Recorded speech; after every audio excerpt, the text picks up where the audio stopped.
Imagine a life where your house and your car are paid off. You have no debt.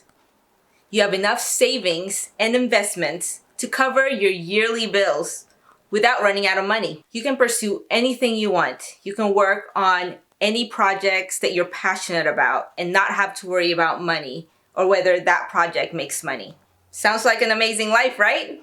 So why aren't you living that life yet? Why are you still working that job you hate and living paycheck to paycheck? This episode of Extra Cash is about 5 reasons why you aren't retired yet at the age of 30. Or if you're not 30 yet, why aren't you close to retiring yet? Here's reason number 1. You don't really know what treating yourself really means. I know we aren't promised tomorrow, but we may also be promised 100 more years. It's okay to enjoy life and treat yourself once in a while.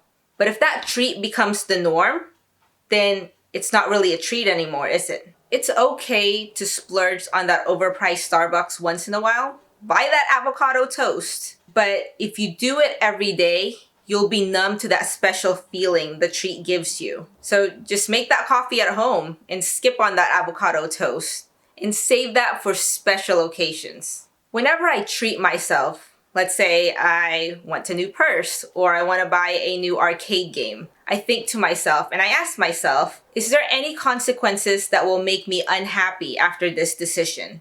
If there is, I just don't do it. Every decision I make has to make me 100% happy with no strings attached. This means spending that money won't put me into debt, won't put me behind on any of my bills, won't slow down any of my goals. Treating yourself shouldn't have any consequences. Reason number 2. You're afraid to live below your means. You think living below your means you're giving up the comforts of life. If you think about it, which one is more uncomfortable? Living in a big house with a brand new car, but with unmanageable debt, knowing that this can all be taken away at any minute. You can go homeless and bankrupt at any minute. Or you can live in a modest home with an older car, but you're financially secured. Reason number 3. You want to help everyone when you can't even help yourself. If you've ever been on an airplane, during their warning in case of an emergency is that whenever you're putting on an oxygen mask, you have to be able to put the oxygen mask on yourself first before helping others.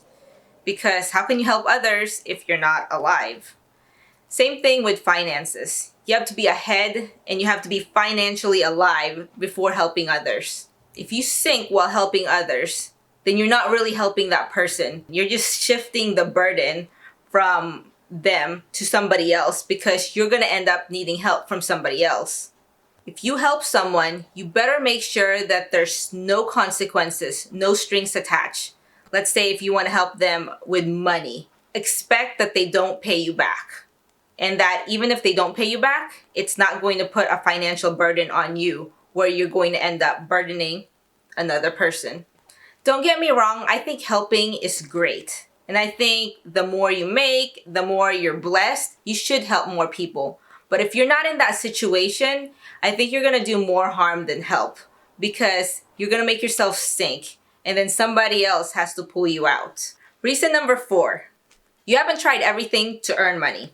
If you've watched my previous YouTube videos, you know that I'm willing to try anything that's legal and ethical to earn extra income. I think life is like a game and money is the score.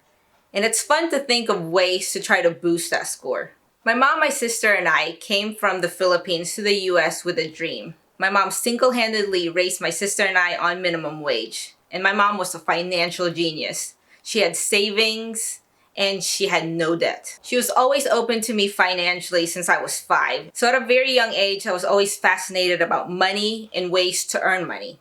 And I know every penny counts, whether I earn $1 or thousands of dollars. I never think I'm too good to earn any amount of money. I still do online surveys that earn from 50 cents to $1. And at the same time, I'm doing projects that's earning 50K. Now we're in reason number 5. You haven't really invested your savings. So you've saved some money, you're living below your means, you're doing everything right. But if you don't invest your money, it's going to run out. This was actually my missing step, why I didn't feel like I really retired until last year. I was saving and saving, and I knew my savings can only last me a limited time of years. And it wasn't until I started watching all these YouTube videos, reading up on being financially free, actually learning about the FIRE movement, which is Financial Independence Retire Early, and I started learning about the world of investments. I personally took the safer route.